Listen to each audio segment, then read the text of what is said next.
सभी का इस सेशन में हार्दिक अभिनंदन है फ्रेंड्स। सभी को मेरा प्रणाम। किसी को कुछ पूछना है या एक्सपीरियंस शेयर करना है तो आप कर सकते हैं, क्योंकि अभी 5 मिनट्स हैं। आप एक्सपीरियंस शेयर कर सकते हैं, अपना हैंड रेज कर सकते हैं फ्रेंड्स।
यस दोस्तों, समय हो गया है हमारा बुक रीडिंग सेशन का।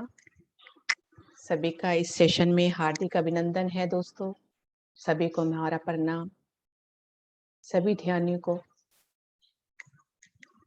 दोस्तों, हम तुलसीदल बुक पढ़ रहे हैं जो ब्रह्म ऋषि पत्री जी द्वारा रचित है। पहले हम 15 मिनट का ध्यान करेंगे दोस्तों, उसके बाद बुक रीडिंग स्टार्ट करेंगे दोस्तों।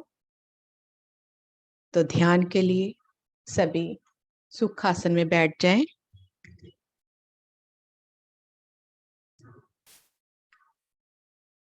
सोफा पर भी बैठ सकते हैं आप, चेयर पर भी बैठ सकते हैं, जहां आपको आराम मिले वहां पर बैठ जाएं। अगर चश्मा लगाया है तो उसे उतार दें दोस्तों, क्योंकि ध्यान में चश्मा का कोई जरूरत नहीं है। लेंस लगाया है तो उसे भी उतार दें। हाथों की उंगलियों को एक दूसरे में इस तरह फंसा लें दोस्तों और अपनी गोद में रख लें। पैरों को भी क्रॉस कर लें इस तरह, या आती पाती मारकर बैठ जाएं दोस्तों। और आंखों को बंद कर लें। हमें 3 चीजों का बहुत ध्यान रखना है। ये बहुत सरल ध्यान है दोस्तों। आंखों को बंद करके रखना है, हाथों की उंगलियों को एक दूसरे में फंसाना है और पैरों को क्रॉस करके रखना है या आती पाती मारकर बैठना है। क्योंकि 80% ऊर्जा हमारी आंखों से, 10% ऊर्जा हमारी हाथों से और 10% ऊर्जा हमारे पैरों से बाहर निकल जाती है दोस्तों। इसलिए इन तीनों को लॉक कर लेना है ताकि 100% ऊर्जा हमारे अंदर प्रवाहित हो। इसमें कोई मंत्र का जाप नहीं करना है, कोई प्राणायाम नहीं करना है, ना ही कोई मूर्ति का स्मरण करना है दोस्तों। ये सांसों का ध्यान है। आनापाना सती ध्यान दोस्तों। आना का मतलब है अंदर जाती हुई सांसें, अपाना का मतलब है बाहर आती हुई सांसें, और सती का मतलब इन दोनों के साथ एक हो जाना है दोस्तों। यही है आनापाना सती ध्यान दोस्तों। अपनी सांसों के साथ जुड़ जाएं।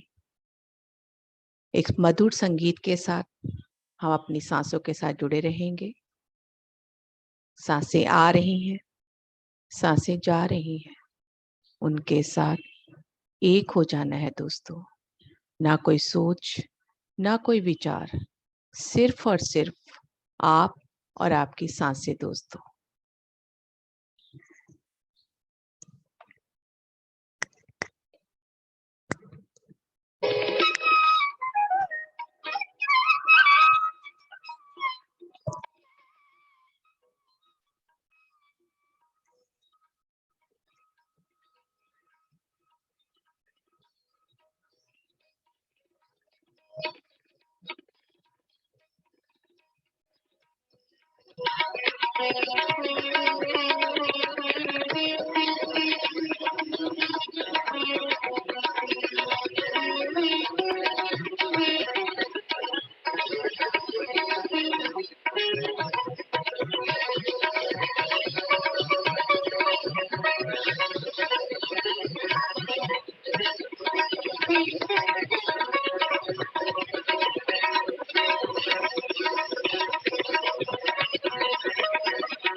अपनी सांसों के साथ जुड़े रहें दोस्तों, तभी विश्व ऊर्जा हमारे अंदर प्रवाहित करेगी दोस्तों।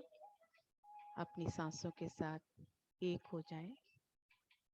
ना कोई सोच, ना कोई विचार, सिर्फ और सिर्फ आप और आपकी सांसें दोस्तों। अपनी सांसों के साथ जुड़े रहें। विश्व ऊर्जा हमारे अंदर प्रवाहित कर रही है, हमारे अंग अंग को, रोम रोम को प्रस्फुलित कर रही है दोस्तों। अपनी सांसों के साथ जुड़े रहें।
अपनी आंखों को बंद रखें दोस्तों और 5 मिनट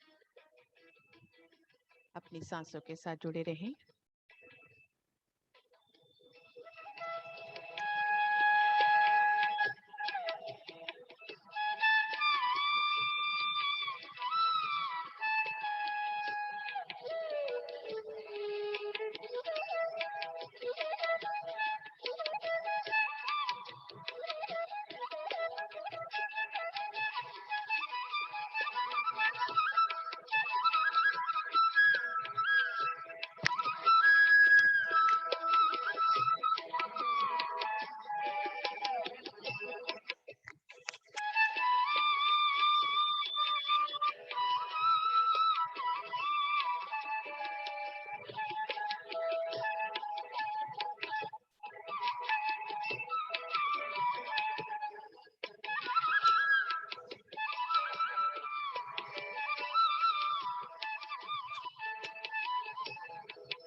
दोस्तों, अपनी सांसों के साथ जुड़े रहें।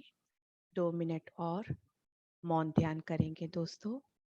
सिर्फ आप और आपकी सांसें दोस्तों। अपनी सांसों के साथ एक हो जाएं।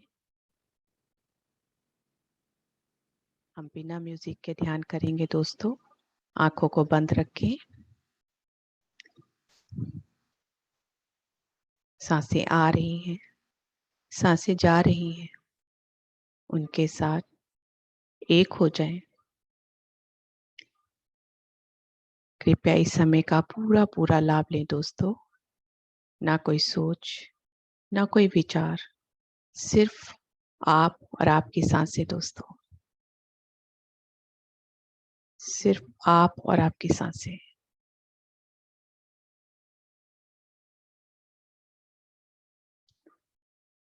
जब हम सांसों के साथ एक हो जाते हैं दोस्तों, तो हमारे अंदर जितनी नकारात्मक चीजें हैं धीरे धीरे खत्म होने शुरू हो जाती हैं दोस्तों, और हम सकारात्मक होना शुरू हो जाते हैं। कोई भी प्रॉब्लम आने पर प्रॉब्लम को ना देखकर उसके समाधान की तरफ ध्यान देने शुरू कर देते हैं दोस्तों। ये सिर्फ और सिर्फ अपनी सांसों के साथ जुड़कर ही हो सकता है। इसलिए अपनी सांसों के साथ जुड़े रहें। 1 मिनट और दोस्तों, अपनी सांसों के साथ जुड़े रहें।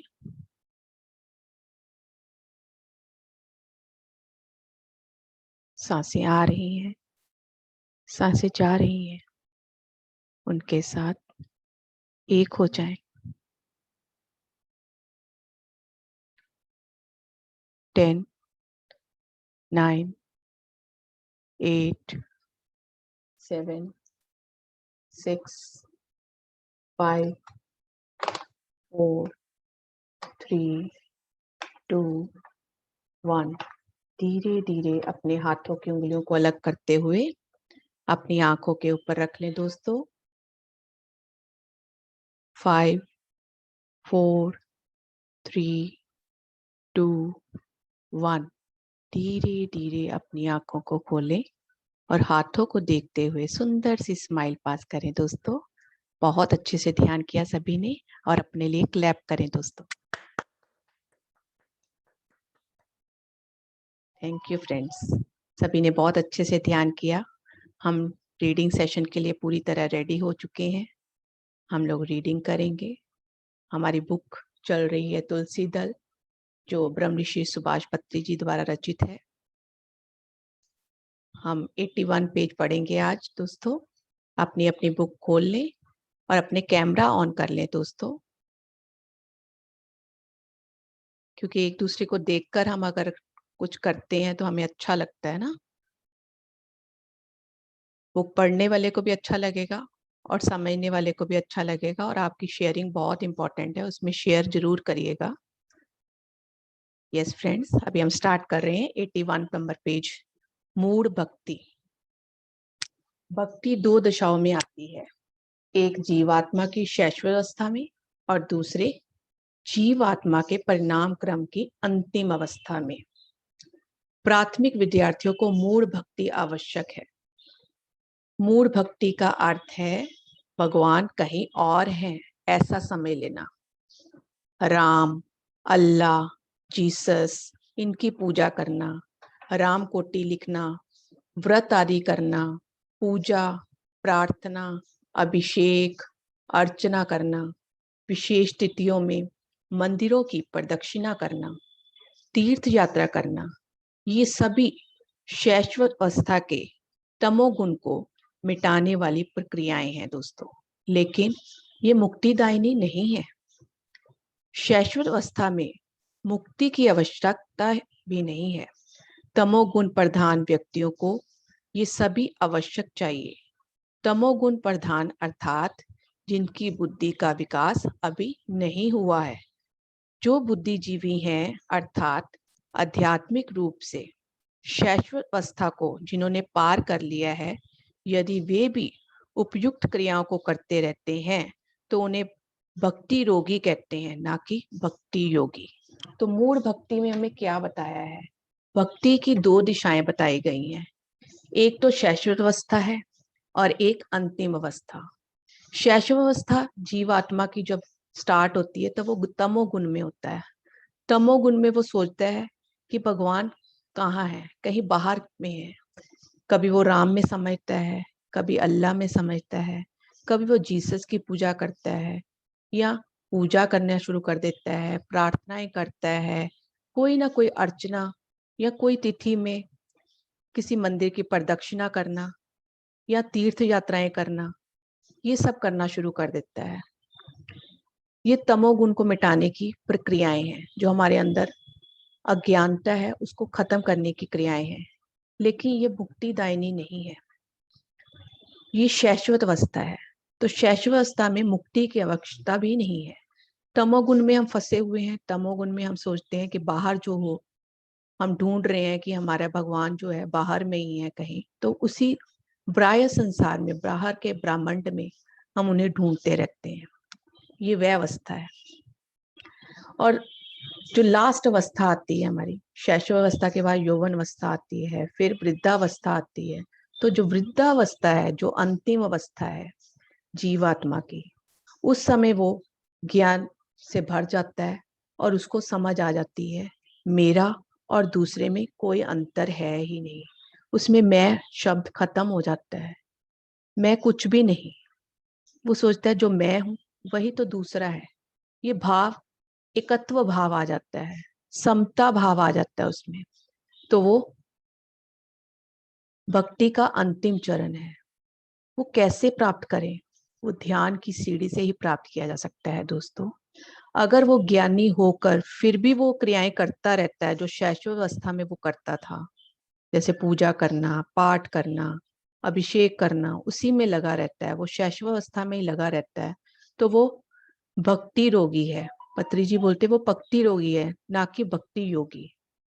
योगी जो है वो ध्यान करके अंतिम सीढ़ी में पहुंच गया है। जैसे हम एबीसी सीखते हैं, फिर धीरे धीरे अगली क्लास में जाते हैं, वर्ड्स बनाने सीख जाते हैं, शब्द लिखना शुरू कर देते हैं, फिर सेंटेंसेस लिखना शुरू कर देते हैं। आप जब सेंटेंसेस लिखना शुरू कर देते हैं, क्या आप फिर दोबारा एबीसी वाली क्लास सीखने के लिए फिर दोबारा नीचे उतरेंगे? आई थिंक नहीं उतरेंगे, क्योंकि हम आगे ही आगे बढ़ने की कोशिश करते हैं और अच्छा सीखने की और अच्छा ज्ञान प्राप्त करने के बारे में सोचते हैं। तो इस तरह हम अपनी ये सीढ़ियां ऊपर ही ऊपर चढ़ते जाते हैं। तो अध्यात्म में भी वही स्थिति है। जीवात्मा पहले शैशव अवस्था में आती है। तो शैशव अवस्था में वो बाहरी कर्म कांड सभी करता है वो, क्योंकि उस समय उसे ज्ञान नहीं होता है। जब वो ज्ञान प्राप्त कर लेता है, जब ज्ञानी बन जाता है, वो समझ आता है कि मेरे में और दूसरे में कोई अंतर है ही नहीं। तो मैं किसके साथ बुरा व्यवहार करूं या किसको गलत बोलूं? सब तो एक ही है, ना कोई छोटा है ना बड़ा है, क्योंकि उसमें भी वही जीव आत्मा है जो मेरे में है। जस्ट फर्क, डिफरेंस कहाँ है? ये शरीर का है। कोई मेल है, कोई फीमेल है, कोई पशु है, कोई पक्षी है, कोई खनिज है, बस इतना ही फर्क है। सबकी अपनी अपनी अवस्थाएं हैं। तो जो ये समझ जाता है वो भक्ति योगी कहलाता है। यही मूड भक्ति में बताया गया कि भक्ति भी दो तरह से होती है। तमोगुण में जब होता है वो शाश्वत अवस्था है। जब वो समझ जाता है, ज्ञानी और ध्यानी बन जाता है, तब वो जीवात्मा जो है अंतिम अवस्था, भक्ति की अंतिम अवस्था में होती है। शैशव अवस्था सभी की आनी है, सभी ने वो भक्ति करनी है, और अंतिम अवस्था में सभी को जाना है। वो कैसे जाएं? ध्यान कर कर। हम ध्यान करके वो अंतिम अवस्था में पहुंचते हैं। बुद्धि का विकास होने के बाद कर्म कांड छोड़ देना चाहिए। जब हम बुद्धि हमारी खुल जाती है, ज्ञान मिल जाता है कि मेरा और दूसरे में कोई अंतर नहीं है, जब समता भाव आ जाता है, हर ज्ञान प्राप्त कर लेते हो कि हम, हमारे अंदर वही परम पिता परमेश्वर की शक्ति है। जब वो समझ आता है तो बाहरी कर्म कांड करना छोड़ देता है। जिसे थोड़ा सा भी ज्ञान नहीं है उसके लिए वह ठीक है, वो कर्म कांड करता है। धीरे धीरे उस स्थिति में पहुंचने के लिए वो कर्म कांड में लगा रहता है। कम से कम नियम के अकॉर्डिंग वो कार्य करना शुरू करता है, और धीरे धीरे नियम से करते करते वो उच्चतम स्थिति में पहुंचने के लिए सत्संग करता है, बहुत सारी संजन सागत्य करता है, उसमें उसको ज्ञान मिलता है कि मैं आत्मा हूं, मैं बॉडी नहीं हूं, ये इस जन्म में मुझे शरीर मिला है, फिर मरने के बाद फिर वो शरीर मिलेगा, कौन सा मिलेगा आपको नहीं पता है, पहले भी मेरी ये आत्मा किसी दूसरे शरीर में थी। इस तरह हमारा जन्म और मरण जो है निश्चित ही है। जब ये जीवात्मा समझ जाती है तो वो उसके उसके उत्थान के बारे में सोचती है कि मुझे अपना उत्थान कैसे करना है, मुझे अपना अंतिम जन्म कैसे बनाना है।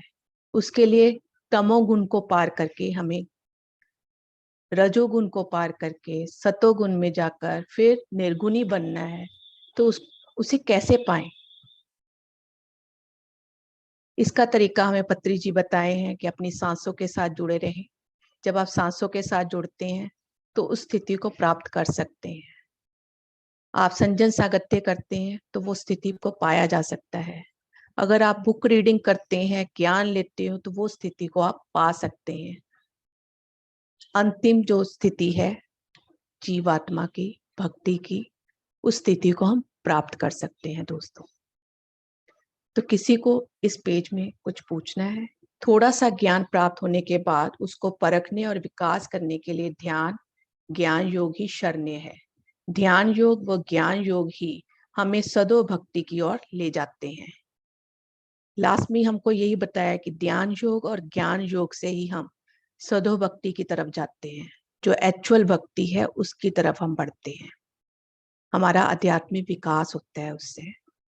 तो दोस्तों, इस चैप्टर में मूढ़ भक्ति में जो हमें बताया है, किसी को इसके बारे में कुछ शेयर करना है या कुछ पूछना है, आप अपना हैंड रेज करें और इसके बारे में शेयरिंग जरूर करें दोस्तों।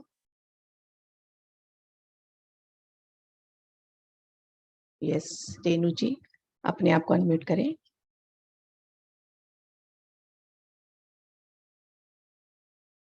यस रेनू जी। आप इसको ना थोड़ा शॉर्ट में बताओ ना। हाँ भक्ति की दो दशा है, एक हाँ जीवात्मा और एक शेष अवस्था, इसको पूरा शॉर्ट में ओके। बता दो। जैसे हम अपना बचपन में हमारी कितनी अवस्थाएं हैं आप बताइए? एक शैशव अवस्था जो बचपन में होती है हमारी, हाँ फिर उसके बाद युवावस्था होती है, हाँ फिर वृद्धावस्था होती फिर है। वृद्धावस्था। ऐसे ही जीवात्मा की भी अवस्थाएं होती हैं। तो भक्ति में इसमें बताया दो तरह की अवस्थाएं होती हैं, दशाएं होती हैं। एक शाश्वत अवस्था होती है और एक अंतिम अवस्था जो होती है जिसमें परिणाम समझ आते हैं हमें। ये दो अवस्थाओं के बारे में बताया गया है। जो प्रथम अवस्था है जीवात्मा की, वो तमोगुण की होती है। वो सोचता है कि भगवान जो है दूसरे, मतलब राम में है, जीसस में है, कृष्ण में है, तो उनकी पूजा करता है, वो अर्चना करता है। कोई तिथि है तो व्रत उस दिन रखता है। इन इन क्रियाक्रमों को, कर्म कांड को वो करना शुरू करता है। ये तमोवस्था है उसकी, क्योंकि उसको ज्ञान नहीं है। और अंतिम अवस्था जो जीवात्मा की है, वो परिणाम क्रम की होती है। अंतिम अवस्था जिसमें वो समझ आता है कि जो मैं हूं वही वो है। मतलब नारायण में भी, नर और नारायण में क्या डिफरेंस है? क्योंकि नर जो है अपने स्वार्थ के भाव के हिसाब से अपना कार्य करता है, वो तमोवस्था में है। लेकिन नारायण जो है वो सारी सृष्टि के लिए सभी कार्य करते हैं। वो अपने स्वार्थ के लिए नहीं करते हैं, इस सृष्टि के लिए, जो उनके भले के लिए कार्य है वो करते हैं, है ना? तो उनके अंदर कितनी सारी शक्तियां हैं, वो जागृत होती हैं। लेकिन हमारे अंदर भी तो है वो शक्तियां, लेकिन हम समझ नहीं पाते। तो ये समझने की शक्ति कब आती है? जब हम ध्यान करते हैं। हाँ, तो हमारे अंदर की वो शक्तियां उजागरित होती हैं कि हमारे अंदर पूरी पूरी वो शक्तियां हैं। अगर हम उसको अपने आचरण में ले आए, फिर दोबारा उसको उजागरित कर ले, तो हम भी वो स्थिति में पहुंच सकते हैं। तो ये कौन सी अवस्था हो गई जीवात्मा की? अंतिम अवस्था। तो वो समझ जाता है कि मुझे कर्म कांड में नहीं लगना, क्या करना है? तमोगुण से हमें, ज्ञानी वाली बुद्धि जब आ गई उसको, तो वो अपना ध्यान में। ऊपर वाली स्थिति में पहुंच जाते हैं, अंतिम स्थिति में आ जाती जीवात्मा। जब ये स्थिति आती है तब वो मोक्ष की प्राप्ति करता है। तो अगर वो अंतिम स्थिति में भी वही कर्म कांड करता रहेगा, सारा समय उसी में लगाता रहेगा, क्या वो योगी या ध्यानी बन पाएगा? नहीं। नहीं। अंदर वो समझ पाएगा कि मेरे अंदर क्या है? नहीं। तो वो अंतिम स्थिति है। तो अंतिम स्थिति, अगर किसी को ज्ञान नहीं है, वो पहली स्थिति में है, वो कार्य करता जा रहा है, तो ओके, क्योंकि उसको ज्ञान ही नहीं है, कर रहा है, ओके, उससे उसको कुछ ना कुछ ज्ञान मिलेगा।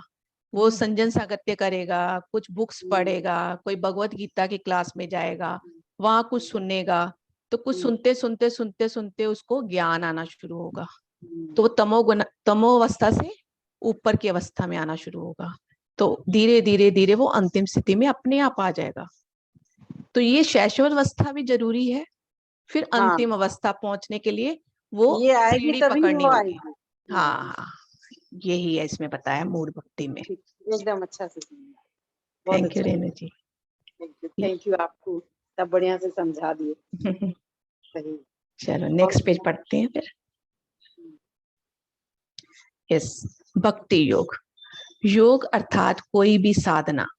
तो योग क्या है? कोई भी तरह की साधना। वास्तव में भक्ति योग है ही नहीं। भक्ति साधना की वस्तु नहीं है। भक्ति सिद्ध स्थिति है। कर्म योग है, ज्ञान योग है, राज योग है, लेकिन भक्ति योग नहीं है। ज्ञान योग की साधना करना आवश्यक है, राज योग की साधना करना आवश्यक है, कर्म योग की साधना करना आवश्यक है। परिपक्व ज्ञानी बनने के बाद, परिपक्व योगी बनने के बाद उस सिद्ध पुरुष की मनोस्थिति ही भक्ति है। भक्ति परिणाम क्रम में अंतिम स्थिति है। इस स्थिति में मैं मेरा कुछ नहीं रहता। भक्ति का अर्थ है सभी में अपने आप को देख लेने की स्थिति, तुझ में सब कुछ देख लेने की स्थिति, स्व व पर की भावना से रहित स्थिति। योग साधना में उपक्रम करने से पहले मूढ़ भक्ति, योग साधना में परिपूर्ण होने के बाद सदो भक्ति। तो ये भक्ति योग में हमें ये बताया है कि ये कोई साधना, योग मतलब होता है साधना, कोई भी साधना। कर्म को योग कहा जा सकता है, ज्ञान को भी योग कहा जा सकता है, राज को भी योग कहा जा सकता है, लेकिन भक्ति को योग नहीं कहा जा सकता है। क्यों? क्योंकि ज्ञान योग की साधना करना, ज्ञान हमें प्राप्त होता है। ज्ञान योग से ज्ञान ज्ञान जब हम ग्रहण करते हैं, अलग अलग बुक्स पढ़ते हैं, तो ज्ञान योग प्राप्त होता है हमें। वो साधना पड़ता है ना, अपने आप को बुक्स को पढ़ना पड़ता है, तब हम ज्ञान योग की तरफ बढ़ते हैं। राजयोग की साधना करना आवश्यक है। तो राजयोग अगर राजयोग कर लेना है तो उसके लिए भी आपको अब साधना है। कर्म योग की साधना आवश्यक है, जो आप कर्मों को लेकर सारा जीवन में चैलेंजेस लेते हैं, वो भी एक साधना है। परिपक्व ज्ञानी बनने के बाद, जब आपको ज्ञान हो जाता है, परिपक्व योगी बनने के बाद, जब आप ध्यानी बन जाते हो, योगी बन जाते हो, उस सिद्ध पुरुष की मनोस्थिति ही भक्ति है। जब आप ज्ञान को प्राप्त कर लेते हो, पूरा ध्यानी बन जाते हो, तो वो स्थिति क्या हो गई? भक्ति। मतलब जो अंतिम स्थिति है हमारी जीवात्मा की, वो भक्ति है। भक्ति परिणाम क्रम में अंतिम स्थिति है। तो भक्ति क्या है? परिणाम स्थिति में अंतिम स्थिति है। इस स्थिति में मैं और मेरा कुछ नहीं रहता। मतलब उसमें ये भाव नहीं होता ये मेरा है, वो उसका है, वो पराया है। अपना पराया का कोई भाव नहीं रहता। वो मैं और वो दोनों सेम है, सम भाव आ जाता है उसके अंदर। भक्ति परिणाम क्रम में अंतिम स्थिति है। तो भक्ति जो है परिणाम क्रम में अंतिम स्थिति है। मतलब जीव आत्मा का जो अंतिम स्थिति जो होता है भक्ति का, जब उसको समझ आ जाता है, ज्ञान आ जाता है, तो ये अंतिम स्थिति होती है भक्ति। इस स्थिति में मैं और मेरा का कुछ अंतर नहीं रहता। भक्ति का अर्थ है अपने सभी में अपने आप को देख लेने की स्थिति। वो सब में अपने आप को देखता है। जब हम ध्यान करने लग जाते हैं, हमको लगता है ना कि वो और मैं सेम ही तो हूँ, डिफरेंस कहाँ है? ये भाव आ जाता है ना कि मेरे मेरे भी वही जीव आत्मा है, उसमें भी वही आत्मा है, सिर्फ डिफरेंस हमारा बॉडी के अकॉर्डिंग है। किसी को कोई शरीर मिला है, किसी को कोई शरीर मिला है, किसी को पशु का मिला है, किसी को वृक्ष का मिला है, किसी को मेल का मिला है, किसी को फीमेल का शरीर मिला है। बस इतना ही डिफरेंस है। ये समझ आ जाता है, समता भाव आ जाता है उसके अंदर। योग साधना में उपक्रम करने से पहले मूढ़ भक्ति होती है। जब हम योग साधना से पहले के हमारी जो भक्ति होती है, मूढ़ भक्ति होती है। जैसे पहले हमने बताया, वो शाश्वत अवस्था होती है हमारी, तमोगुण अवस्था होती है वो हमारी, तो वो मूढ़ भक्ति कहलाती है, योग साधना से पहले वाली स्थिति। और योग साधना के बाद वाली स्थिति को हम सदो भक्ति कहते हैं। जो उसके बाद जो भक्ति आती है हमारे अंदर, वो सदो भक्ति हो जाती है, क्योंकि उसमें मैं और मेरा का भाव नहीं रहता, मेरा और अपना और पराया का भाव नहीं रहता, उसे सदो भक्ति कहते हैं। तो इसके बारे में अगर किसी को कुछ पूछना है तो आप पूछ सकते हैं, शेयर भी कर सकते हैं फ्रेंड्स। यस फ्रेंड्स, अपना हैंड रेज करें अगर किसी को कुछ पूछना है या एक्सपीरियंस शेयर करना है इसके बारे में। यस रितु जी, अपने आप को अनम्यूट कर लें। नमस्ते सीमा जी। हाँ नमस्ते रितु जी। एक बार और समझाइए ना, राजयोग। हाँ, कर्म योग, 3 तरह के योग बताए गए हैं, कर्म योग, ज्ञान योग और राजयोग। जैसे 3 अवस्थाएं हैं, तमोगुण, सतोगुण, रजोगुण। जब हम तमोगुण में होते हैं तो हम क्या कार्य करते हैं? शरीर से संबंधित। कल हम चैप्टर किए थे ये चतुर्वर्ण वाला, है ना? तो उसमें बताया गया था जो शारीरिक काम करते हैं वो शूद्र अवस्था में होते हैं, तमो अवस्था में होते हैं। भक्ति योग की पहली स्थिति, है ना? फिर उसके बाद हमने बताया था रजोगुण के बारे में। रजोगुण क्या है? जब हम अर्थ के प्रति, मतलब अर्थ के साथ मन के अकॉर्डिंग कार्य करते हैं, ये वैश्य स्थिति होती है, जैसे रावण की थी। रजोगुण मतलब उसके पास बहुत कुछ था, सोने की चीजें थी, सोने से बड़ी हुई लंका थी, वो रजोगुण में था। सुख आराम सब उसको मिलता है। एक अवस्था होती है निचतम अवस्था, एक उससे ऊपर वाली अवस्था।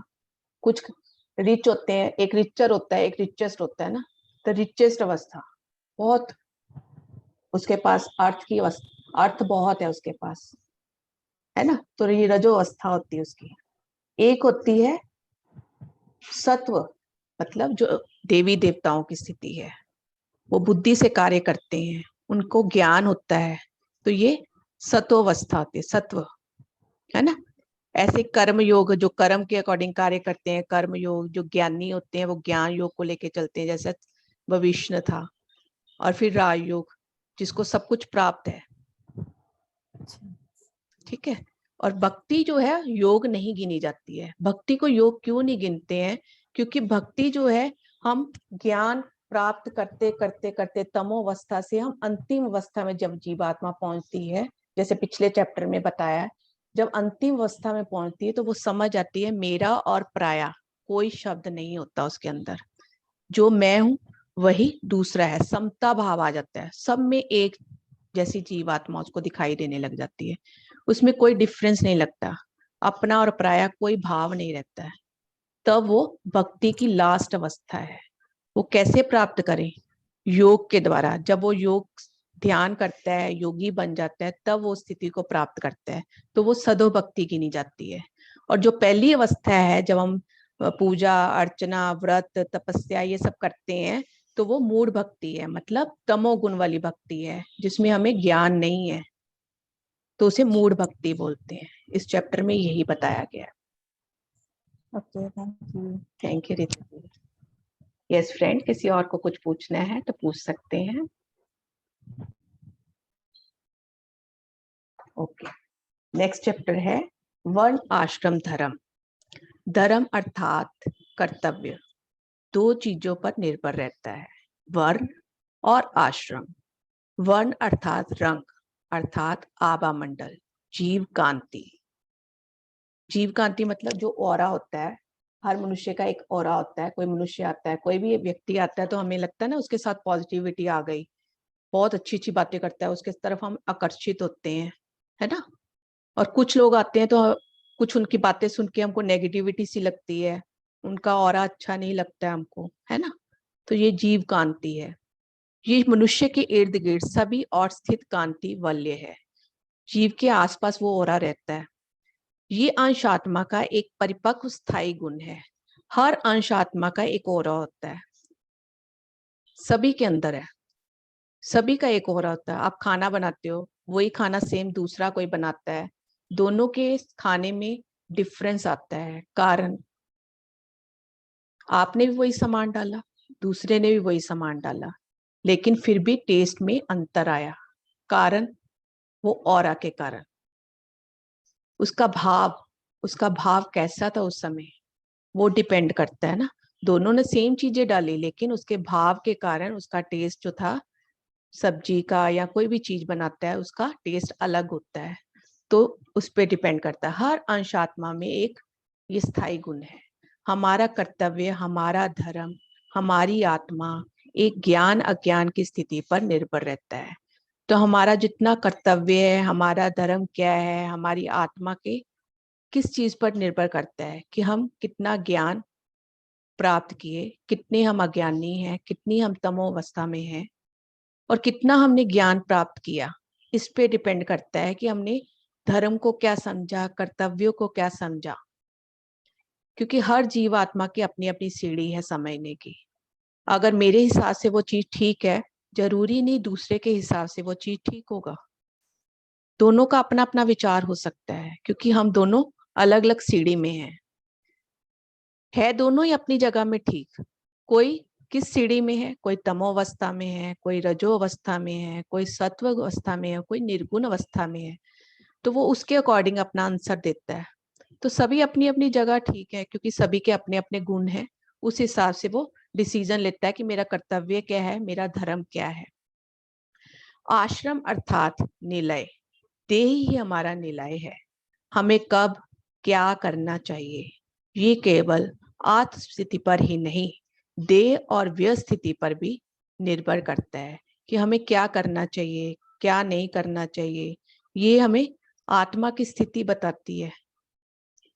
ये आत्म स्थिति और देह, आत्म स्थिति पर ही नहीं, देह और व्यय स्थिति पर भी निर्भर करता है कि हमें कब क्या करना चाहिए। हमने ज्ञान प्राप्त किया, उसके बाद हमने अपना डिसीजन बताया कि ये चीज जो है उचित है और ये अनुचित है। लेकिन दूसरी तरफ जैसे देव वृत्ति के लोग क्या कहेंगे, किसी भी जानवर को मारना उचित नहीं है। और जो राक्षस प्रवृत्ति के हैं वो क्या बोलेंगे, नहीं उसको मारना उचित है। तो उन दोनों में कहां पर डिफरेंस आया, उनकी सोच में।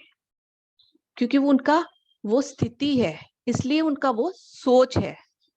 जब तक वो उससे ऊपर नहीं उठेगा तब तक वो समझ ही नहीं पाएगा कि वहां पर डिफरेंस कहाँ है, मुझे कब क्या करना है, उसको तब तक समझ ही नहीं आएगा जब तक वो आत्म उन्नति नहीं करेगा। आत्म उन्नति होने के बाद ही वो समझ पाता है कि मुझे कब क्या कार्य करना है, मेरा क्या कर्तव्य है, मेरा क्या धर्म है। तभी वो समझ पाता है। केवल ज्ञानी लोग ही अपने स्वधर्म के बारे में, दूसरे के धर्म के बारे में सही रूप में समझ सकते हैं। जिसने ज्ञान प्राप्त कर लिया उसको अपने धर्म के बारे में पता होगा, दूसरे के धर्म के बारे में सही रूप में समझ आ जाएगा कि मुझे क्या करना चाहिए और दूसरे का क्या धर्म है। वो अच्छे से समझ जाएगा, क्योंकि उसे ज्ञान प्राप्त हो गया। वो तमोगुण अवस्था से ऊपर की अवस्था में चला गया। उसे अब समझ आ गया कि हमें हिंसा नहीं करना। तो वो जब समझ गया, ज्ञानी हो गया, तो उसे अपने धर्म के बारे में अपने आप ही समझ आ गया। अगर अपने आप के धर्म के बारे में समझ आ गया तो दूसरे का क्या धर्म है वो भी वो समझ जाएगा। क्योंकि उसमें मैं और अपना और पराये का भाव जो है एकदम खत्म हो जाता है। ज्ञान जब वो ज्ञानी बन जाता है तब ये भाव आ ही गया, तो वो तो किसी में डिफरेंस करेगा ही नहीं। उसके हिसाब से सभी एक बराबर है। किसी में फर्क नहीं है, कोई छोटा नहीं है, कोई बड़ा नहीं है, सबको उतनी इंपॉर्टेंस देगा। बच्चे को भी उतनी इंपॉर्टेंस देगा जितनी एक बड़े बुजुर्ग को रिस्पेक्ट देते हैं, सबकी रिस्पेक्ट करेगा। क्योंकि उसमें मैं वाला भाव जो है खत्म हो गया, अहम वाला भाव खत्म हो गया। जो ज्ञानी नहीं है वे अपने स्वधर्म के बारे में भी नहीं समझ सकते, दूसरे के धर्म के बारे में समझना तो दूर की बात है। जो अज्ञान अवस्था में है, तमो अवस्था में है, वो अपने धर्म के बारे में तो समझता ही नहीं कि मेरा धर्म क्या है, मुझे क्या करना चाहिए, क्या मेरे कर्तव्य हैं, वो नहीं समझता है। क्या मेरा धर्म है वो नहीं समझ पाता, वो ऐसे ही अपना जीवन बिताता रहता है जब तक वो तमो अवस्था से ऊपर की अवस्था में नहीं पहुंच जाता, जब तक उसकी आत्मा की उन्नति नहीं होती, जब तक वो स्वाध्याय नहीं करता, संजन सांगत्य नहीं करता, तब तक वो तमो अवस्था में ही अपना जीवन पार करते हुए जन्म और मरण के इस चक्र में फंसा रहता है। ये जन्म मरण का जो चक्र है उसमें तब तक फंसा रहता है जब तक वो तमो अवस्था में है। धीरे धीरे वो जब आत्म उन्नति करता है, बुक्स पढ़ता है, ज्ञान को लेता है, धीरे धीरे धीरे वो आगे बढ़ना शुरू होता है। तो एक स्थिति तब आती है जो मोक्ष की स्थिति होती है। तब उसका जन्म का मोक्ष जब मिल गया, उसे दोबारा जन्म लेने की आवश्यकता नहीं। तो वो स्थिति कब आएगी? वो स्थिति सिर्फ लास्ट जो स्टेज हमारी ध्यान की अवस्था है, उसको करने से हम योगी बनेंगे, ब्रह्म ऋषि बनेंगे, फिर ब्रह्म ऋषि बनेंगे। इस तरह ये स्थितियां जो है आगे ही आगे बढ़ते हैं। इसलिए रेगुलर में ध्यान करने के लिए बोला जाता है कि सांसों के साथ जुड़ो, अपने आप को समझो। जब तक आप अपने आप को नहीं समझोगे, आप दूसरों को कैसे समझोगे? आप सब में गलतियां ही निकालते रहोगे, अपनी खुद की गलती कभी नहीं पहचान पाओगे। उसको पहचानने का एकमात्र साधन है ध्यान। अपने आप जब ध्यान करते हैं, अपने अंदर को देखते हैं कि हम कहाँ गलत हैं, कहाँ हमको रेक्टिफाई करना है। जब हम रेक्टिफाई करना शुरू करते हैं तो धीरे धीरे हमारी जो स्थितियां हैं अपने आप आत्मोन्नति धीरे धीरे धीरे धीरे होनी शुरू हो जाती है। हम सीढ़ी पर सीढ़ी ऊपर उठना शुरू कर देते हैं। इस तरह हमारा कितने जन्म हमारे बीत चुके हैं, कितने जन्म हमारे आगे आने हैं हमको नहीं पता, लेकिन इस जन्म में ही हम क्या प्राप्त कर सकते हैं वो हमारे हाथ में है। अगर हम ध्यान में आ गए हैं, हमें अच्छा ज्ञान मिल गया है, उसको लेते लेते हम अपना अपना आत्म उन्नति कर सकते हैं। तो दोस्तों, वर्ण आश्रम धर्म में हमें यही बताया है कि जो ज्ञानी नहीं है वो अपने धर्म के बारे में नहीं समझ पाता, दूसरे के धर्म के बारे में कुछ नहीं समझ पाता, और जो ज्ञानी हो जाते हैं उसे अपना धर्म भी पता है और दूसरे के धर्म के बारे में भी ज्ञान हो जाता है। तो दोस्तों, इस चैप्टर में अगर किसी को कुछ पूछना है या शेयरिंग करना है तो अपना हैंड रेज कर सकते हैं। यस मंजुला जी, अपने आप को अनम्यूट करें। ये आश्रम के नीचे वर्ण अर्थात रंग आभा मंडल। हाँ हाँ, आभा मंडल हो गया हमारा ओरा।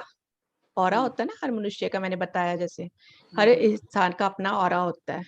कोई आता तो हमें बहुत खुशियां लगती हैं, उनके आने से हमें बहुत पॉजिटिविटी लगती है, और किसी के आने से हमें लगता नहीं पॉजिटिविटी नहीं नेगेटिविटी सी लग रही है। तो सबका अपना अपना आभा मंडल होता है। जैसे मैंने एग्जाम्पल बताया कि एक जन दोनों जन सेम खाना बना रहे हैं, सब्जी में सब चीजें सेम डाल रहे हैं, लेकिन टेस्ट दोनों का अलग होता है, कारण उनका ऑरा के कारण। ये डिफरेंस है। Okay, thank you Manjula ji. Yes friend, किसी और को कुछ पूछना है? ओके, फिर नेक्स्ट चैप्टर हम शुरू करते हैं। संसार। आचार्य नागार्जुन ने कहा है कि संसार ही निर्वाण है, कि संसार में ही निर्वाण प्राप्त किया जा सकता है। संसारी लोगों की कभी हार नहीं है। जितने संसारी लोग हैं कभी वो हार नहीं सकते हैं।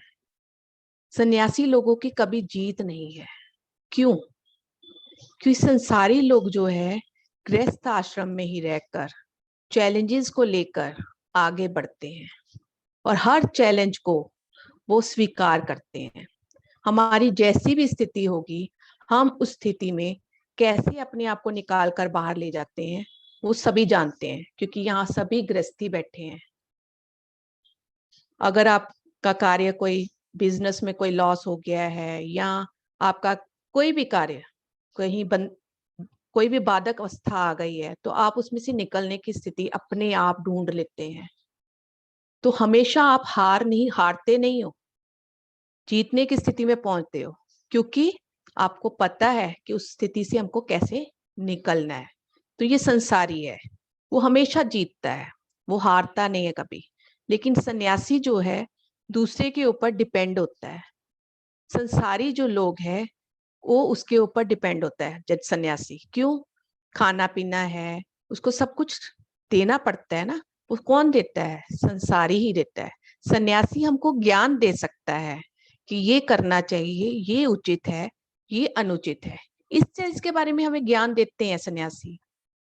नो डाउट उन्होंने हमें बहुत ज्ञान दिया है, बहुत सारी बुक्स लिखी हैं, बहुत सारे अनुभव शेयर किए हैं, लेकिन फिर भी वो संसारी के ऊपर, गृहस्थ के ऊपर निर्भर करता है। गृहस्थी ही उनको का पालन पोषण जो है करवाते हैं। तो इसलिए परम पद सोपान में भी पार्वती परमेश्वर जैसे मेल और फीमेल हमारे इस संसार में गृहस्थी जीवन में मेल और फीमेल को मनाया है, वैसे ही भगवान की जो स्थितियां हैं, सरस्वती, ब्रह्मा, लक्ष्मी, नारायण, इनका भी हमको जोड़ दिखाया गया है, मेल और फीमेल का, है ना।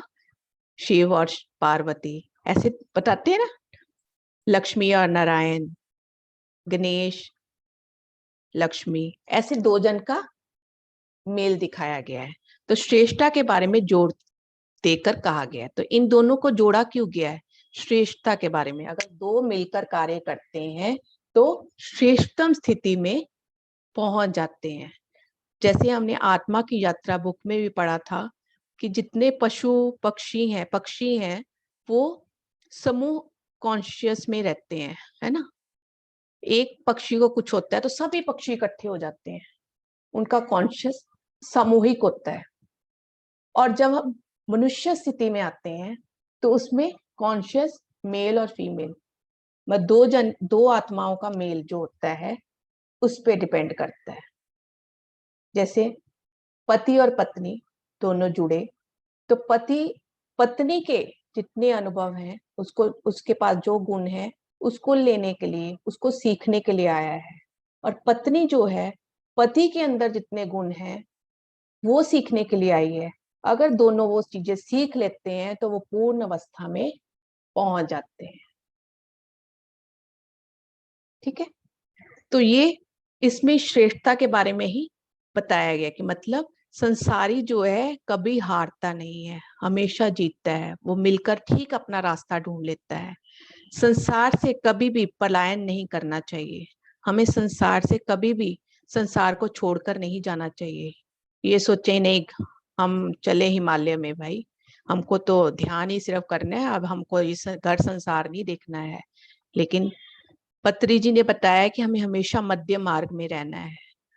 अपने घर परिवार को भी देखना है और अपने आत्म उन्नति भी करनी है। ये मध्य मार्ग में ही चलकर हम कर सकते हैं। संसार में रहकर समस्याओं का समाधान कर लेना चाहिए। संसार में ही रहकर इन जो भी समस्याएं आती हैं उनका समाधान कर लेना चाहिए, सलूशन ढूंढ लेना चाहिए। समस्याएं हमारे लिए चुनौतियां हैं। जितनी समस्याएं हमारे अंदर आगे आती हैं वो चैलेंजेस होते हैं, उनको एक्सेप्ट करना है हमको। जब हम एक्सेप्ट कर लेते हैं तो आगे ही आगे बढ़ जाते हैं दोस्तों। और जब हम एक्सेप्ट नहीं करते हैं डिप्रेशन में चले जाते हैं। कई लोग होते हैं जो एक्सेप्ट करना ही नहीं चाहते, अरे ये कैसे हो गया। जब ये भाव जब आ जाता है तो वो डिप्रेशन में चले जाते हैं, नकारात्मकता उसमें अंदर आ जाती है। तो हमको वो चीज में नहीं जाना है, उसे एक्सेप्ट करना है। हर प्रॉब्लम को एक्सेप्ट करें। जब आप प्रॉब्लम्स को एक्सेप्ट करते हैं तो उसकी सलूशन की तरफ बढ़ना शुरू कर देते हैं दोस्तों, और आगे बढ़ना शुरू कर देते हैं। चुनौतियां होती हैं तो ही हम परिश्रम करते हैं। जैसे हम बड़े होते हैं, अपने घर संसार को चलाने के लिए, पैसा कमाने के लिए कोई ना कोई कार्य करते हैं। अगर हमें कोई जरूरत ही नहीं है, कुछ खाने ना पीने की कोई जरूरत ही नहीं है, कोई चुनौती ही नहीं है, क्या कोई करेगा कार्य?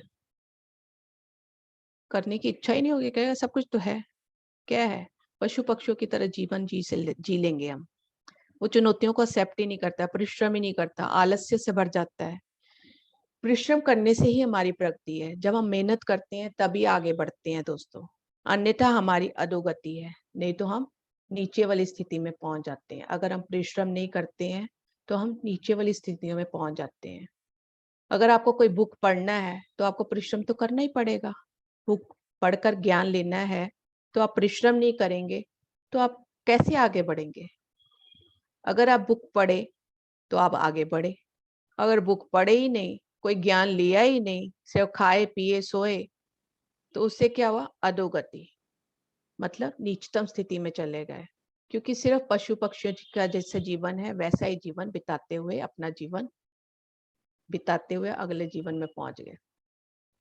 इतना ही नहीं, गृहस्थ जीवन प्रकृति का सहज रूप है, संन्यास जीवन प्रकृति के विरुद्ध है। प्रकृति में ये नहीं बोला कि आप सन्यासी बन जाओ, प्रकृति बोलती है आप गृहस्थ जीवन में रहकर सब कार्य करते हुए आगे बढ़ो, अपनी आत्मा की उन्नति करो, अध्यात्म में बढ़ो। आप घर के कार्य भी करो, अपनी रिस्पॉन्सिबिलिटीज भी निभाओ, जो आपका कर्तव्य है, तत्क्षण कर्तव्य है आपका, उस समय आप समझो आपका क्या धर्म है, क्या कर्तव्य है, उसको समझो और उसको करते हुए आगे बढ़ो। संसार को कभी भी छोड़ना नहीं चाहिए, संसार में ही संन्यास का सामंजस्य करना चाहिए। उसी संसार में रहते हुए हमको कैसे संन्यास धारण करना है। जैसे कोई कार्य को हम करते हैं, जैसे हम सभी लेडीज जो हैं अपने परिवार के लिए सारा दिन अपना सबके लिए सेवा के लिए लगाते हैं। सेवा करने के बाद अपनी आत्मा की उन्नति के लिए भी हम कुछ समय निकाल दिए, वो निकाल कर हम अपनी आत्म उन्नति की तरफ बढ़े। हम सारे कार्य किए, ये नहीं अपने बच्चों को नहीं देखा, अपने घर परिवार को नहीं देखा, सब कुछ देखते हुए हम सारे कार्य करते हैं। तो जो स्थिति नर में है, एक फीमेल में है, वो फीमेल में, मेल जो है फीमेल से ये चीजें सीखने आया है कि हम सब तरफ समता भाव से कैसे सारे कार्य कर सकते हैं। एक फीमेल सारे घर को कहते संभाल लेती है, लेकिन एक मेल सारे परिवार को संभाल नहीं पाता है। क्यों? फीमेल में इतनी शक्ति है। तो वो मेल सीखने आया है कि हम सब तरफ कैसे ध्यान दें। एक लेडी सब तरफ ध्यान दे सकती है, लेकिन मेल उतना ध्यान नहीं दे पाता है। प्रकृति से है, लेकिन वो सीखने आया है कि सब तरफ हम ध्यान कैसे दें। ऐसे ही फीमेल को भी मेल से सीखना है कि हम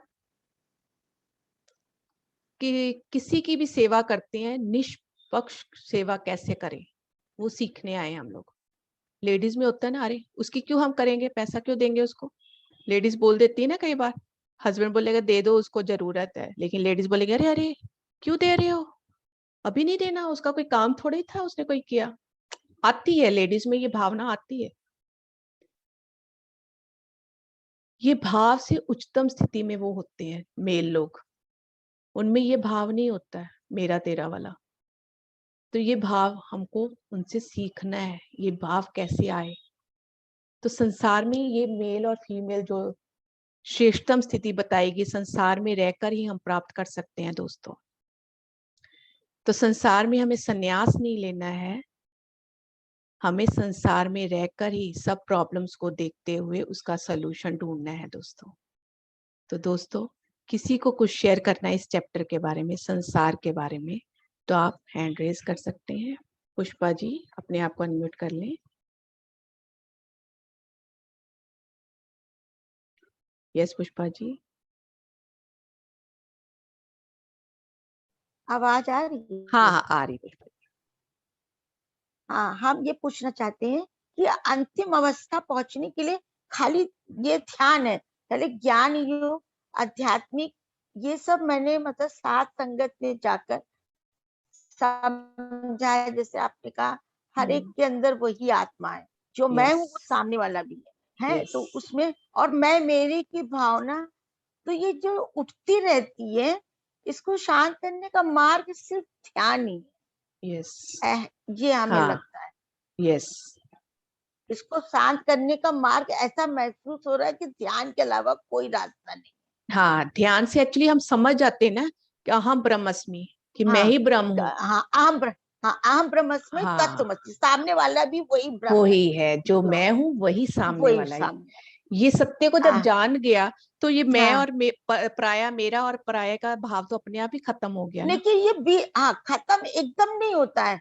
कभी कभी जो उठ जाता है उसके लिए लगता है कि वो भी खत्म हो जाए, नहीं रहे, हाँ, इतना भी लेस मात्र ना रहे। हाँ, तो वो कैसे तो होगा? उसके लिए रेगुलर हम जब वो ध्यान करते हैं ना पुष्पा जी, हाँ, तो ये हाँ भाव जी, तभी वो पैदा होगा। धीरे धीरे धीरे हमारा वो भाव जो है, जो आ जाता है हाँ, कभी कभी, वो धीरे धीरे हाँ, खत्म होगा।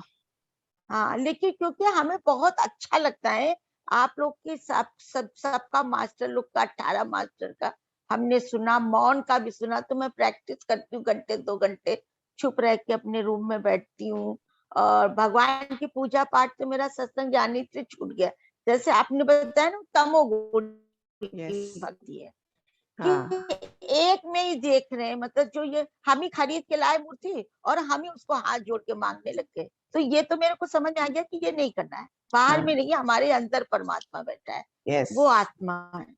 अब ये बस पूछना था कि जो थोड़ा थोड़ा आ जाता है झटका, वो हमें लगता है ज्ञान से ही जाएगा। वो ज्ञान की सीढ़ी से ही जाएगा। ज्ञान आप हाँ जितना बस। लेते जाएंगे, धीरे धीरे माइंड वो सेट होना शुरू हो जाएगा कि हाँ,